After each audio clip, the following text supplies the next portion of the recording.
सर्वमंगल मांगल्ये शिवे सर्वार्थ साधिके शरण्य त्र्यंबके गौरी नारायणी नमोस्तुते।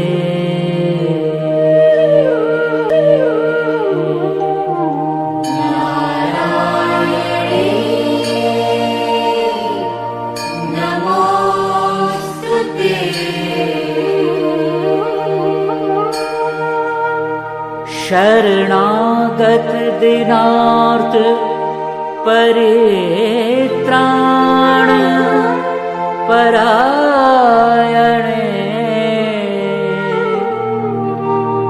सर्वस्यार्थे हरे देवी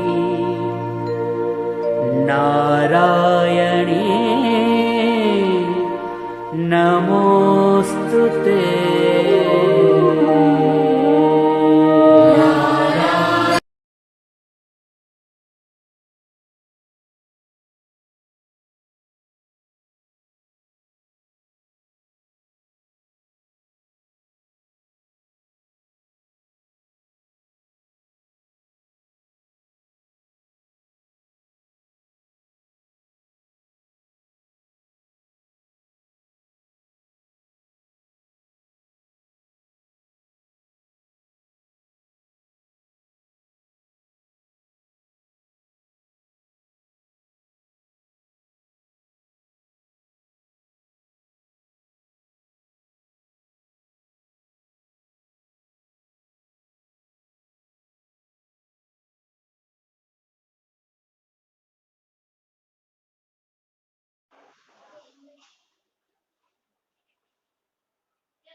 जय हिंद मेरे प्यारे मित्रों और मेरे प्रिय छात्र छात्राओं।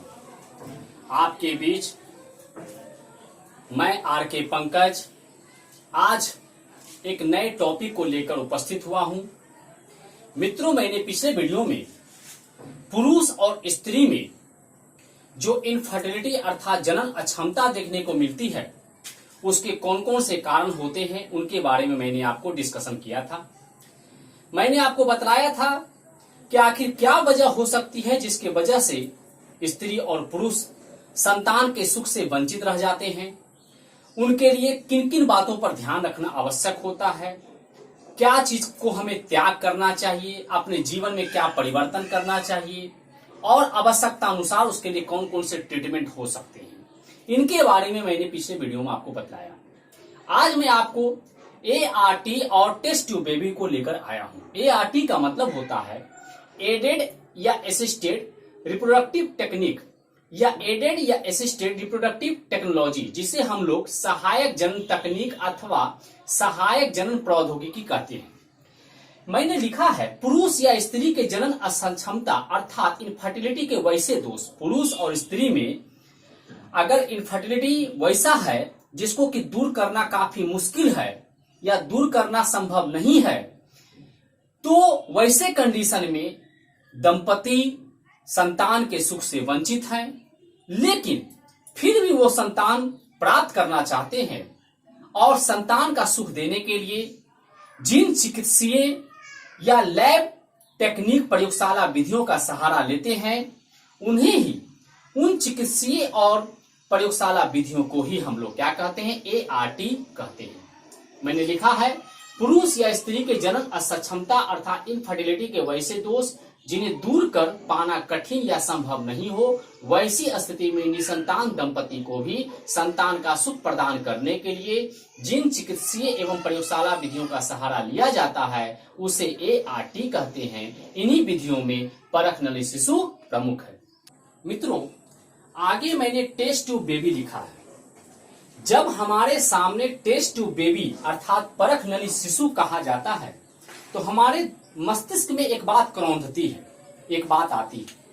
कहीं वैसे बच्चे के बारे में तो नहीं कहा जा रहा है जिस बच्चे की उत्पत्ति शीशे के किसी नली में, शीशे के जार में की जा रही हो? बिल्कुल नहीं मित्रों, ऐसा हमें नहीं सोचना चाहिए कि परख नली शिशु वैसा बच्चा होता है जिसका उत्पत्ति, जिसका सारा प्रोसेस जो होता है वो एक परख नली में किया जाता है, एक जार में किया जाता है, शीशे के किसी बर्तन में किया जाता है। ऐसी बात नहीं। हाँ, यह जरूर कह सकते हैं कि ऐसे बच्चों की उत्पत्ति को करने में कहीं न कहीं परख नली या पेट्री डिश का सहारा, यानी शीशे के प्लेट, शीशे की जार का सहारा लिया जाता है। यह अलग बात है। लेकिन बच्चे के उत्पत्ति, बच्चे के विकास, भ्रूणीय विकास का पूरा प्रक्रिया परख नली में नहीं होता, किसी पेट्री डिश में नहीं होता, बल्कि पेट्री डिश या परख नली जो होते हैं वह शिशु की उत्पत्ति में अपना सहयोग करते हैं। कहीं न कहीं किसी जगह प्रोसेस में वो काम आते हैं।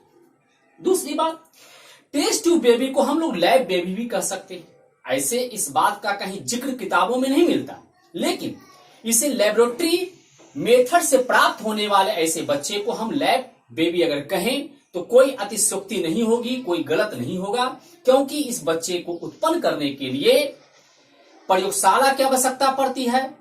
कोई वैज्ञानिक शुरुआत में इसका उत्पत्ति किया था जिसके पास वैज्ञानिक कॉन्सेप्ट था, या आज भी इस विधि को वही चिकित्सक अपना सकते हैं जो वेल स्किल्ड साइंटिफिक नॉलेज रखते हो, मेडिकल साइंस की उनको प्रॉपर अच्छी डेप्थ जानकारी हो, वो सारे प्रोसीजर को अच्छी तरह से जानते हो, तभी वो जो है टेस्ट ट्यूब बेबी उत्पन्न कर सकते हैं। अब तो इस परख नली शिशु को उत्पन्न करना काफी सरल हो चुका है, क्योंकि इसका विकास जो है एक लंबे समय से सतत चलता आ रहा है। इसलिए जो पहली परेशानियां थी, जो समस्याएं थी, वो समस्याओं का काफी हद तक निष्पादन किया जा चुका है।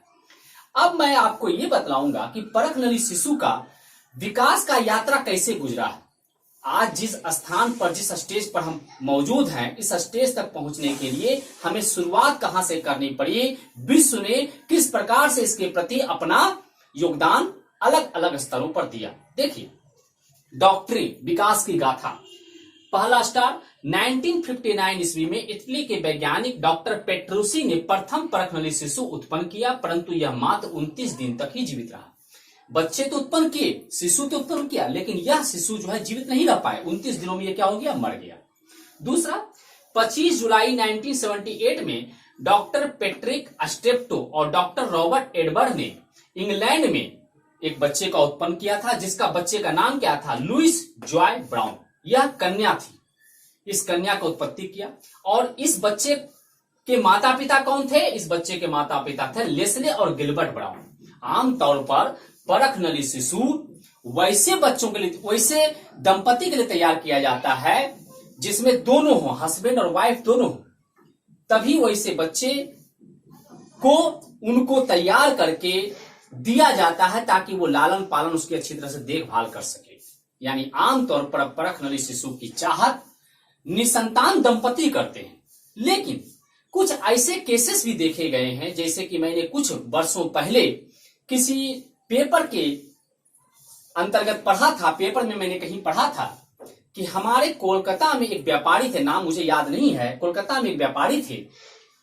वह व्यापारी अपने व्यापार में, अपने रोजगार में इतना ज्यादा मशगूल था, इतना ज्यादा वो उसमें बिजी था कि उसने अपने शादी को करना भी उचित नहीं समझा। उसने विवाह बंधन में अपने आप को नहीं बांधा, और जब उम्र के वह काफी स्टेज को पार कर लिया और जीवन में पूर्णतः अच्छी तरह से स्टेबल हो गया, काफी धनी बन गया, तो उसके अंदर यह इच्छा जागी कि मैंने इतनी संपत्ति जो अर्जित की है उसके लिए एक उत्तराधिकारी होना चाहिए। लेकिन चूंकि उसने शादी नहीं किया था और वह अब शादी करना भी नहीं चाहता था, वह चाहता था कि मेरा उत्तराधिकारी हो और वह मेरा ही हो, मेरा ही संतान हो। तो अब इसके लिए वो क्या करेगा, शादी भी नहीं करना चाह रहा है और संतान भी चाह रहा है और किसी दूसरे संतान को एडॉप्ट भी करना, गोद लेना भी नहीं चाहता है। तो इसके लिए क्या करेगा वो, उसकी तो पत्नी है नहीं। तो उसने किया क्या कि 2 स्त्रियों को हायर किया।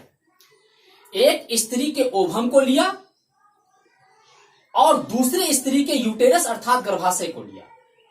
एक स्त्री के ओवम अर्थात सेकेंडरी ओसाइट, जिसे हम लोग द्वितीयक अंडकोशिका कहते हैं, उसके साथ अपने स्पर्म अर्थात शुक्राणु को निषेचित करवाया।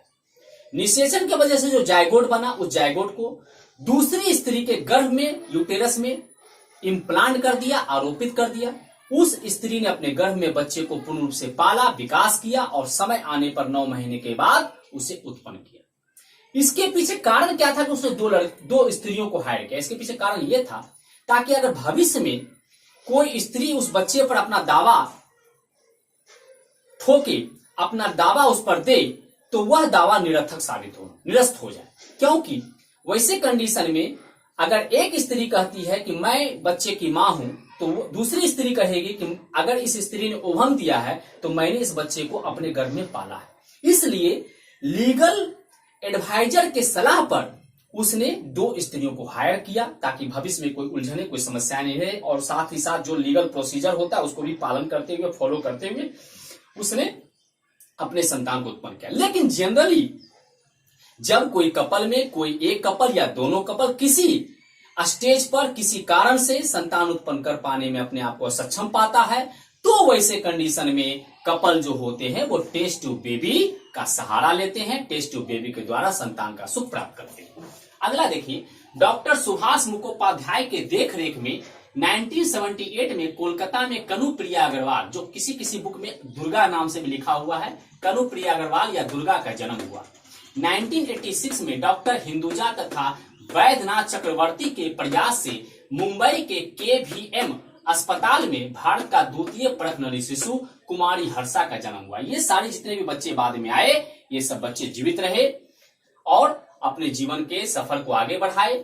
अब देखिए इंट्रोडक्शन, आखिर परखनली शिशु होता क्या है?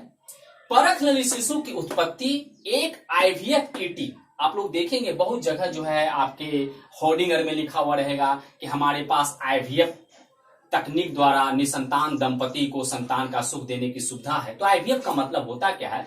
IVF in vitro fertilisation. In vitro fertilisation का मतलब हो गया, इन विट्रो का मतलब हो गया जब प्रयोगशाला में बच्चे को तैयार किया जाता है, फर्टिलाइजेशन करवाया जाता है, शुक्राणु और अंडाणु को आपस में मिलाया जाता है, तो उसको कहते हैं इन विट्रो फर्टिलाइजेशन। और जब युग्मनज बन जाता है तो उस युग्मनज को एम्ब्रियो ट्रांसफर किया जाता है। एम्ब्रियो ट्रांसफर का मतलब हो गया उसको गर्भ में जो है उसको डाल दिया जाता है। इसलिए IVF ET का मतलब हो गया in vitro fertilisation, embryo transfer प्रक्रिया है, जिसके बाद सिजेरियन विधि द्वारा, सिजेरियन विधि मतलब शल्य क्रिया द्वारा शिशु को उत्पन्न करा लिया जाता है।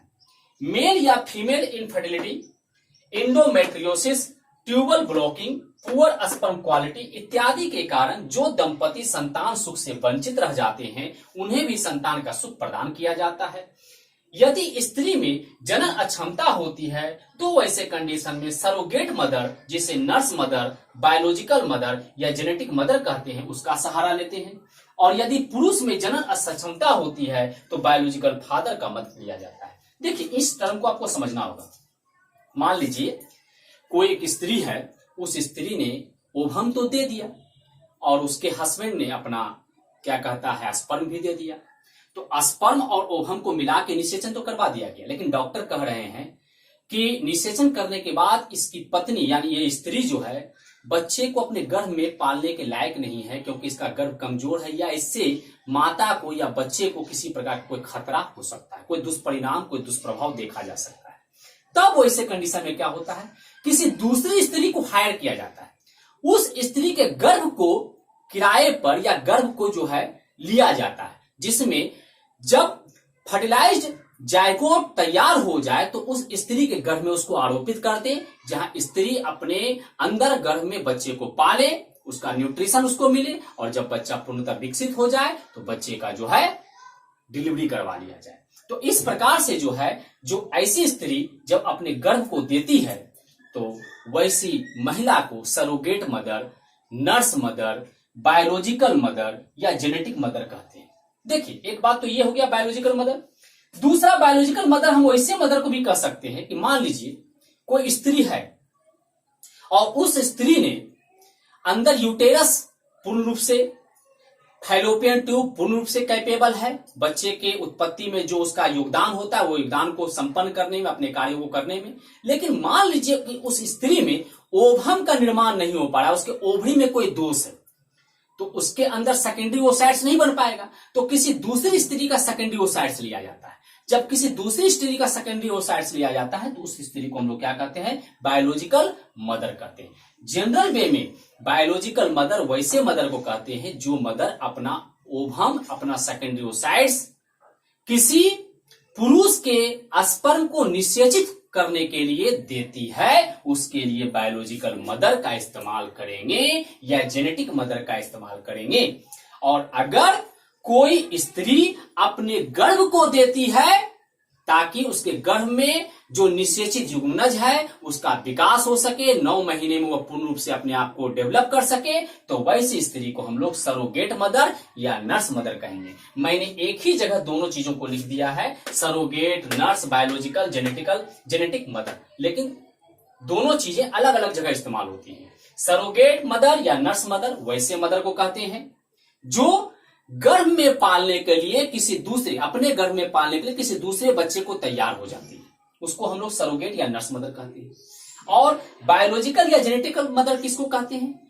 अगर कोई स्त्री किसी दूसरे पुरुष के स्पर्म में निषेचन करने के लिए अपने ओवम को देती है, अपने सेकेंडरी ओसाइट्स को देती है, तो वैसे स्त्री को हम लोग क्या कहेंगे? बायोलॉजिकल या जेनेटिक मदर कहेंगे। ठीक है, ये दोनों चीज किसी अलग दूसरी स्त्री के लिए तैयार होता है, यानी कपल से वो अलग होता है। पुरुष यानी पति और पत्नी दोनों से अलग हट करके किसी दूसरी स्त्री के लिए ये शब्द इस्तेमाल होते हैं। क्यों? क्योंकि अगर अपनी ही स्त्री रहती, अपनी ही पत्नी रहती, तो वो तो जनरल बेस से अपना संतान उत्पन्न कर सकती थी। लेकिन यहां पर क्या हो रहा है? किसी दूसरी को स्त्री को ले रहे हैं, या तो उसका सेकेंडरी ओसाइट्स ले रहे हैं या उसका गर्भ ले रहे हैं, इसलिए वहां के लिए हम लोग इन टर्मों का, इन शब्दों का इस्तेमाल करते हैं। और देखिए, पुरुष में जन्म क्षमता रहने पर बायोलॉजिकल फादर का मदद दिया।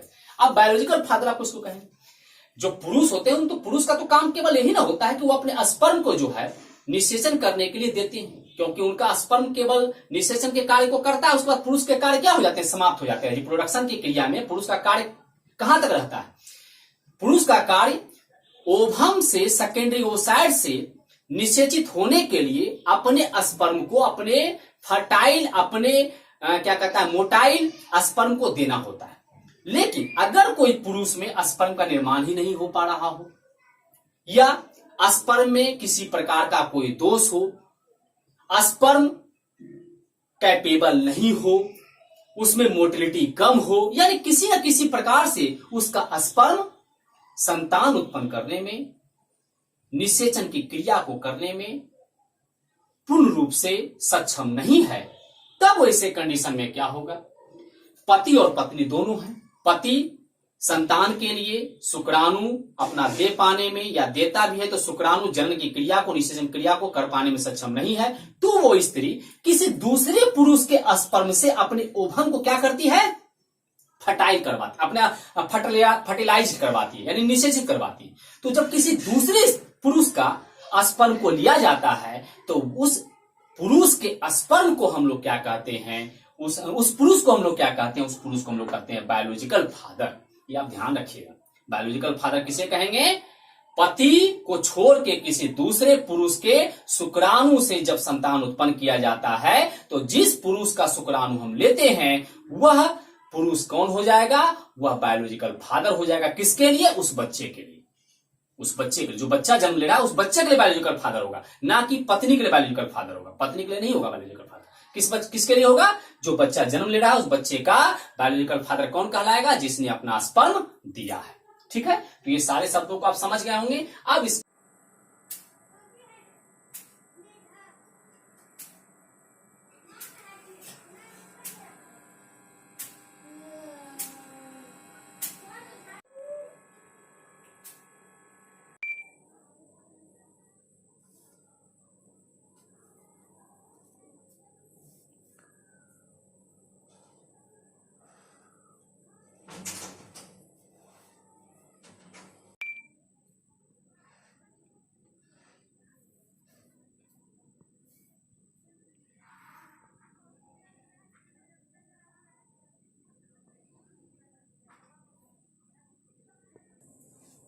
प्रिय छात्र छात्राओं, अब मैंने यहां पर टेस्ट ट्यूब बेबी प्राप्त करने की जो तकनीक है उसे हम सिंपल तरीके से कैसे समझ सकते हैं, किस प्रकार से यह प्रक्रिया अपनाई जाती है, उसे मैंने यहां पर आपको स्टेप बाय स्टेप बतलाया है। साथ ही साथ अगर आप चाहें तो इसे फ्लो चार्ट के माध्यम से भी बना सकते हैं। मैंने यहाँ एक डायग्राम के माध्यम से, फ्लो चार्ट के माध्यम से आपको शॉर्ट में समझाने का प्रयास किया है।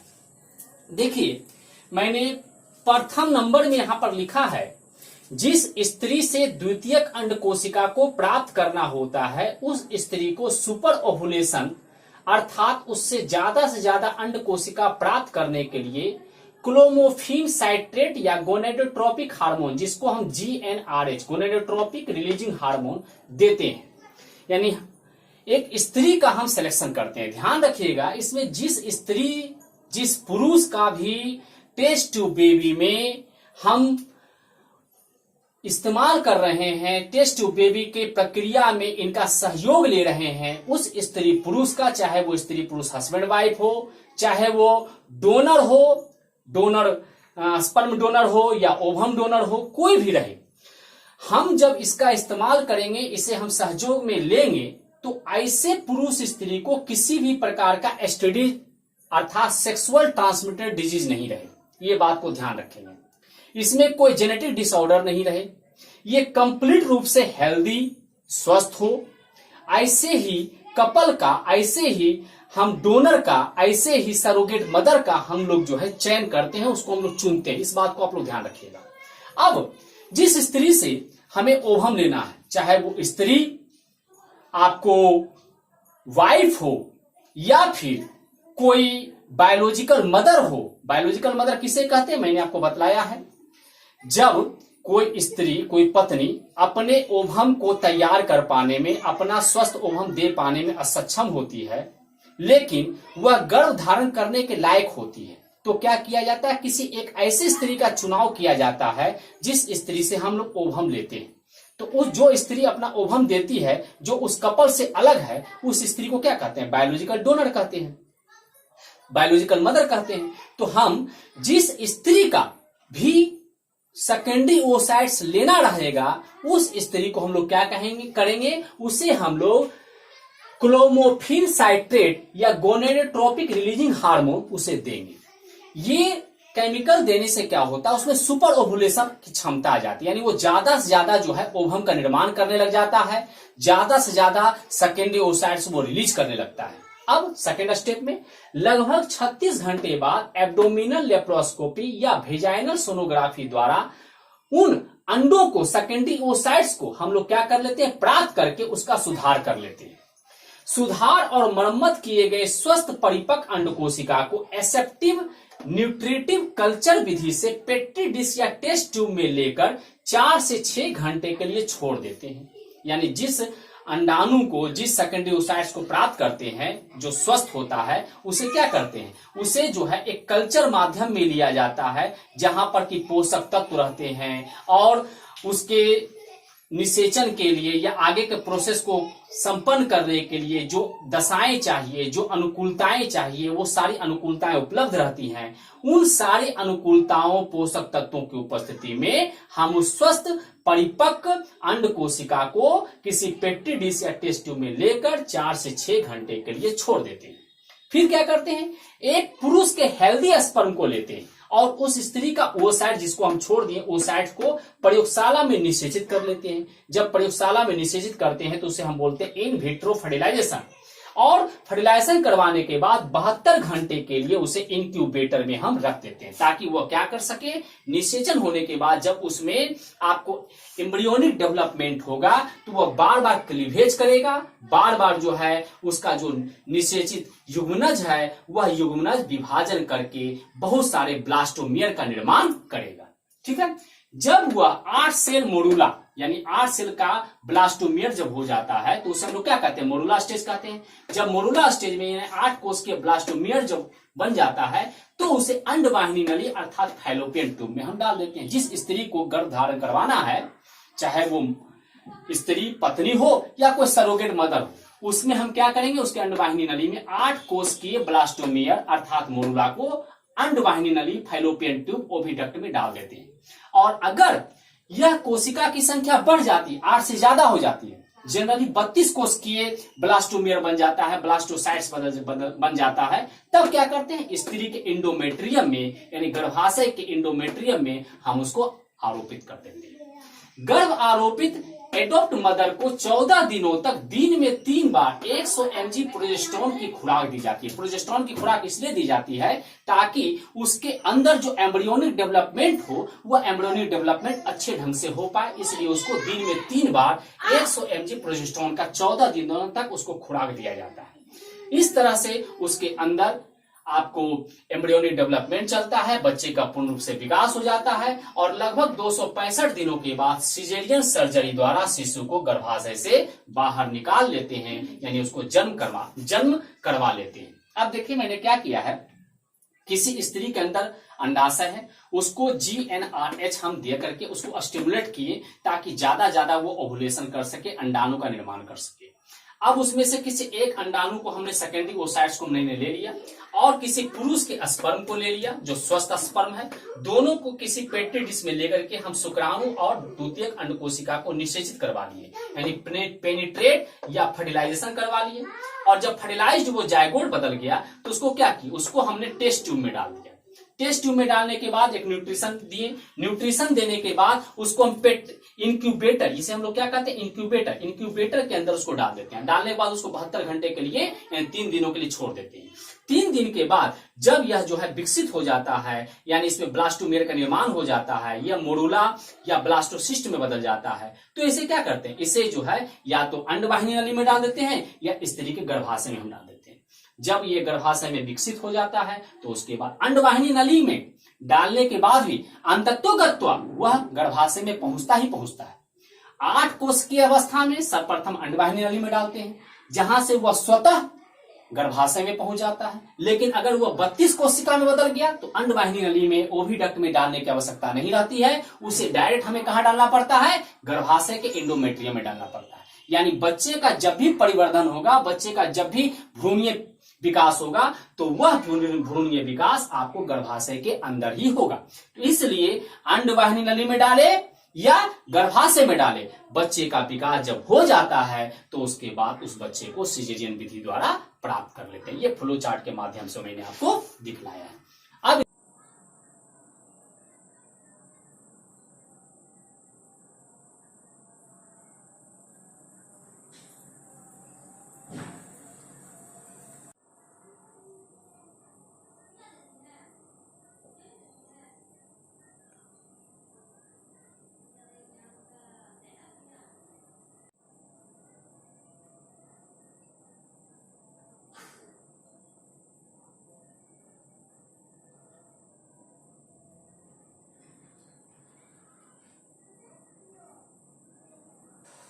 मित्रों, अब मैं आपको जो ART या टेस्ट ट्यूब बेबी में जो प्रोसेस होता है, उस प्रोसेस के अंतर्गत अप्लाई होने वाली जो प्रक्रियाएं होती हैं, उनसे संबंधित प्रक्रियाओं को या उन टर्म को मैं समझाने का आपको प्रयास कर रहा हूं।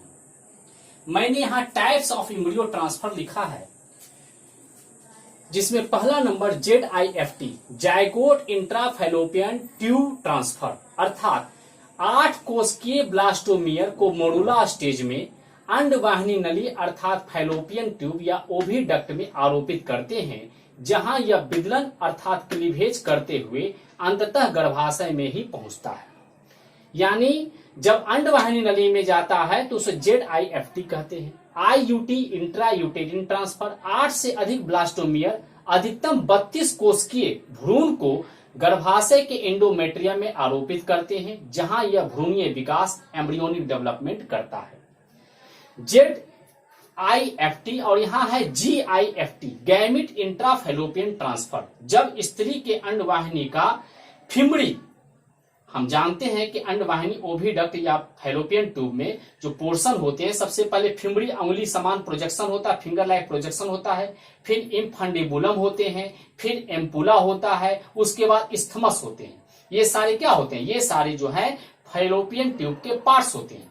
तो जब फिमड़ी, अंडवाहिनी नली का फिमड़ी द्वितीयक अंड कोशिका को प्राप्त कर पाने में असक्षम होता है या सर्विकल सेक्रेशन में स्पर्म एंटीबॉडी रहते हैं, तो वैसी हालत में क्या करते हैं? तो उसमें लेप्रोस्कोप की मदद से अंडवाहिनी के एम्पुला में आए हुए स्पर्म और सेकेंडरी ओवोसाइट को निषेचित करके अंडवाहिनी नली में आरोपित कर देते हैं।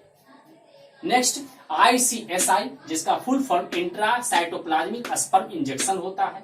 लैब अर्थात लेबोरेटरी अर्थात प्रयोगशाला में स्पर्म तथा ओवम को इन विट्रो फर्टिलाइजेशन करवाने के बाद बने हुए जायगोट या एम्ब्रियो को स्त्री के गर्भाशय में आरोपित कर देते हैं। ये शब्दों को मैंने टर्म को समझाने का यहाँ प्रयास किया कि इस टर्म का फुल फॉर्म क्या होता है और इसमें कौन सी प्रक्रिया की जाती है। AI आर्टिफिशियल इंसेमिनेशन, जब पुरुष के सीमेन में निषेचन करने योग्य पर्याप्त संख्या में शुक्राणु नहीं होते हैं तो स्वस्थ शुक्राणुओं को लेकर स्त्री के वेजाइना में प्रवेशित करवा देते हैं ताकि वह आसानी से निषेचन कर सके। इसे हम क्या कहते हैं? आर्टिफिशियल इंसेमिनेशन कहते हैं। आर्टिफिशियल इंसेमिनेशन में अगर पति का ही स्पर्म इस्तेमाल किया जा रहा है तो उसे AIH कहेंगे, यानी आर्टिफिशियल इंसेमिनेशन हस्बैंड कहेंगे। किसी दूसरे व्यक्ति के स्पर्म को लिया जा रहा है तो उसे AID कहेंगे, यानी आर्टिफिशियल इंसेमिनेशन डोनर कहेंगे। तो इस प्रकार से जो है ये शब्द इस्तेमाल होते हैं। इन शब्दों का, इन टर्म का ये सारे मतलब होते हैं और उसकी डिफिनीशन ये है। इस प्रकार से हम लोगों ने जाना कि टेस्ट ट्यूब बेबी मेथड क्या है। और अब हम ये जानेंगे कि टेस्ट ट्यूब बेबी मेथड हम लोग अपनाते हैं तो उसका क्या फायदा होता है। देखिए, इसका फायदा यह है कि जो निसंतान दंपति है उसे तो संतान सुख मिलता ही है। अगर दंपति के किसी भी पार्टनर में, हस्बैंड में या फिर मान लीजिए वाइफ में किसी प्रकार का अगर जेनेटिक डिसऑर्डर है तो वैसे कंडीशन में अगर वह नेचुरल विधि द्वारा अपने प्रोसेस करके, अपनी प्रक्रिया द्वारा जो संतान उत्पन्न करेगा, वह संतान जो है जब उत्पन्न होगा तो उसमें जेनेटिक डिसऑर्डर देखने को मिलेंगे। तो उससे बचाने के लिए अपने संतान को क्या किया जाता है? टेस्ट ट्यूब बेबी मेथड अपनाते हैं। इसके साथ टेस्ट ट्यूब बेबी में हम अगर चाहें तो जो बच्चा प्राप्त हो रहा है वह बच्चा किस लिंग का प्राप्त हो, किस सेक्स का प्राप्त हो, बेटा प्राप्त हो या बेटी प्राप्त हो, इसका निर्धारण हम पहले से ही कर सकते हैं। क्योंकि जिस शुक्राणु को, जिस स्पर्म को या जिस ओवम को हम ले रहे हैं उसका हम ये डिटर्मिनेशन, इस बात का निर्धारण कर सकते हैं, इसको हम क्लियर कर सकते हैं कि उसमें कौन सा क्रोमोजोम मौजूद है, X मौजूद है या Y मौजूद है, इसका हम निर्धारण कर सकते हैं। साथ ही साथ टेस्ट ट्यूब बेबी के द्वारा जो बच्चे उत्पन्न होते हैं, उस बच्चे के उत्पन्न होने के बाद जो बच्चे प्राप्त होंगे उस बच्चों के हेल्दी होने की संभावना ज्यादा रहती है। क्योंकि ये सारी प्रक्रियाएं जो होती हैं वह निरीक्षण के अंतर्गत होती है, जानकारी पूर्णतः प्राप्त करके ये किया जाता है। तो जो शुक्राणु प्राप्त होगा, जो अंडाणु प्राप्त होगा वो हेल्दी होंगे, देने वाला डोनर हेल्दी होगा, जो गर्भ में इसको आरोपित किया जा रहा है, जिस गर्भाशय में इसका जो है पूर्ण रूप से परिवर्धन हो रहा है, विकास हो रहा है, वो गर्भाशय भी स्वस्थ होगा, वो स्त्री भी स्वस्थ होगी।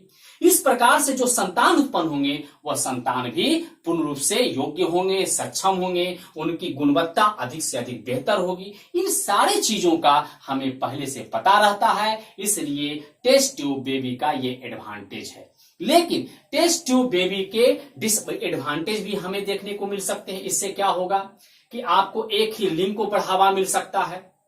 टेस्ट ट्यूब बेबी के द्वारा ऐसे भी हो सकते हैं कि जो संतान उत्पन्न हो रहे हैं वो संतान किस कैरेक्टर के होंगे, नहीं होंगे, इसका पता हम जो है, इसका बहुत कुछ जानकारी जो हम पहले से निर्धारित कर लेते हैं, जिसकी वजह से किसी खास गुण वाले ही संतान को हम प्रेरित करते हैं कि वैसे ही संतान उत्पन्न हो। इससे ये भी होता है कि हमारे समाज में एक प्रकार का जो है इम्बैलेंस आने का संभावना रहता है, क्योंकि समाज में हमारे सभी तरह के सभी वर्ग के लोग रहते हैं जो अलग अलग कार्य करते हैं, जिनकी मानसिक क्षमता, शारीरिक क्षमता अलग अलग ढंग की होती है। अगर टेस्ट ट्यूब बेबी में हम इस सब चीजों को पहले से ही निर्धारित करने लगेंगे तो हमारा समाज में एक ही तरह के या कुछ खास तरह के ही बच्चों का, कुछ खास तरह के लोगों का ही उत्पत्ति होना, उनका विकास होना शुरू हो जाएगा। तो ये सारे इसके डिसएडवांटेज भी हो सकते हैं, जो मैं आपको यहाँ पर लिखने नहीं जा रहा हूं, मैंने केवल आपको लेक्चर के माध्यम से आपको समझाया है। तो मित्रों, आज का क्लास मेरा टेस्ट ट्यूब बेबी पर संपन्न हो गया। इसके बाद मैं अगले वीडियो में आपके बीच एसटीडी अर्थात सेक्सुअल ट्रांसमिटेड डिजीज, पुरुष में कौन कौन से एसटीडी होते हैं और स्त्री में कौन कौन से एसटीडी होते हैं, उन सारे बीमारियों को लेकर मैं आपके बीच हाजिर होऊंगा। तब तक के लिए आप अपने पंकज सर को इजाजत दीजिए। साथ ही साथ अगर मेरे लेक्चर में आपको कहीं कोई डाउट है, कोई कंफ्यूजन है, तो आप कमेंट में आकर के हमसे सवाल करें। हम अगले वीडियो में आपके प्रॉब्लम को दूर करने का प्रयास करेंगे, आपके डाउट को क्लियर करेंगे। इन्हीं शब्दों के साथ आज के लिए बस इतना ही। जय हिंद, जय भारत।